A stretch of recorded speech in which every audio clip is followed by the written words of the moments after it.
Hi, welcome to Get Personal with Finance, and I'm excited to share with you the tool that's going to help you plan for your financial success, or at least get you going. So let's get started.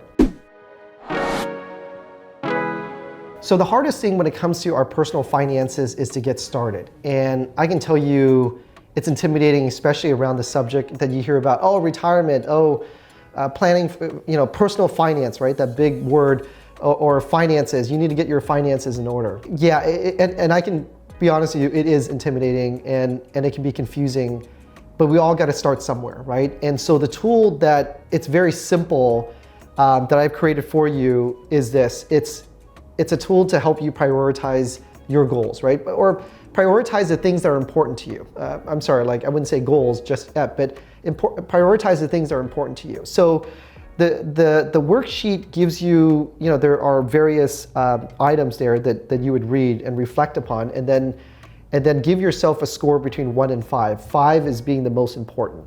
But one of the things I want you to get you to understand is this, is that make sure you read through all of them, and then when you're done with that, really take time to think about, God, what else are important to me? What else are important to my personal finance? Because remember, the reason why they call it personal finance is that personally we drive our finances, right? We drive our finances. That's really important for you to understand. Our finances doesn't drive us. Yes, it does for some people, and look at how miserable, their life can be, right? Or how the capital system of ours, the consumer economy, our economy works against them, is because they're not in control of their finances. The key here is to, part of being in control is first being aware. And so this worksheet helps you be aware as you read through some of these things and you reflect them and you add on the items that are important to you. So for example, the first thing that may be important to you is gaining control over your spending, paying down debt, increasing your income, saving your first $100,000, saving for retirement or building up your retirement plans, starting your side hustle, starting your career, acquiring new skills, right? All these things are really important. And so if there's one thing I realized, and there's others too that you can read for yourself, but again, really think about it and help. Again, there are multiple, things that makes up our personal finance, right? But we got to start somewhere. So for me, and you can guess, right? I always preach what? Saving. I mean, people suck, I don't know how else to say it, or they misunderstand the power of saving. Again, saving is about paying yourself first. It's about prioritizing yourself. It's about being in control of your finances. It's about banking on having money, right? That it's being prepared. So it's not how much money you make, it's how much money ends in your bank, right? It builds. The reason why I'm very confident and to pursue my business ventures and expand and do all these things is because I have savings. I don't have to worry about, God, if the market crashes tomorrow, what happens to my finances, etc. So absolutely important. And if I can share with you anything, is that once you go through all this, start with one thing and focus intentionally, make a commitment, and start from there and really reflect upon it and make that your one thing. And by the way, there's a great book to read on goal setting in general. It's called The One Thing. Read it. It's really important, again, that this process is, the main thing is to help you reflect.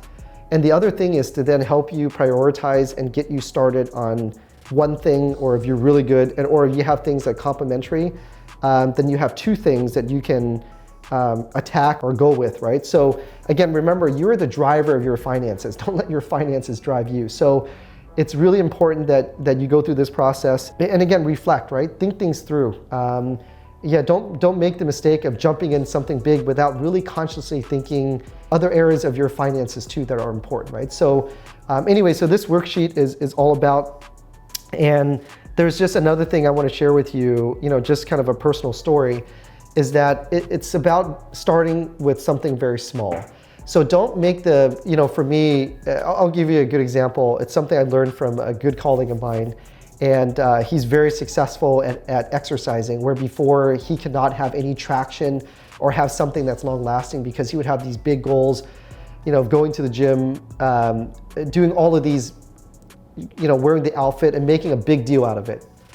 Now it's very simple for him, where his goal is very simple. He tells me, my exercise goal is just, my alarm is triggered around 6:30. I get up, I put on my tennis shoes. That's it, that's my exercise goal.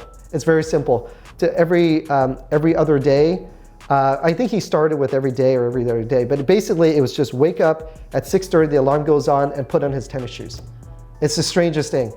And because of that, he's able to jog and exercise regularly. Is because his programming and his goal, yes, his big goal is to exercise, like for example, to be financially fit, right? His goal is to be healthy, but he needs to exercise, right? That's another like sub goal, I guess, part of it. And then, but the sub goal of that to exercise is he needs to build good habits and be consistent. And so it comes down to now his goal is very simple as wake up early and put on his tennis shoes. Because he's like, John, after I put in my tennis shoes, I can't go back to bed. It's weird. So I just can't help but just kind of wander around the house, and eventually I'm out exercising, and it works. So your goals can be, they can start big, but just be smart about it. But at least anything, this helps you prioritize and to get you to start from here and at least go for here, and then later on be more specific. So I use this with my clients as well too, except the materials that we develop for our clients are different. Again, this YouTube channel is my passion project. I'm not here to promote my practice or do anything, but basically it's really important after we talk to our clients or do any planning, or when we have the initial meeting to discuss all the things that are important to them, we ask them what is 1 or 2 things that we can focus on as your CFO, me as their financial planner, as their CFO, their guide, their resource, their trusted go-to person, I guess you can say, to help them make important decisions.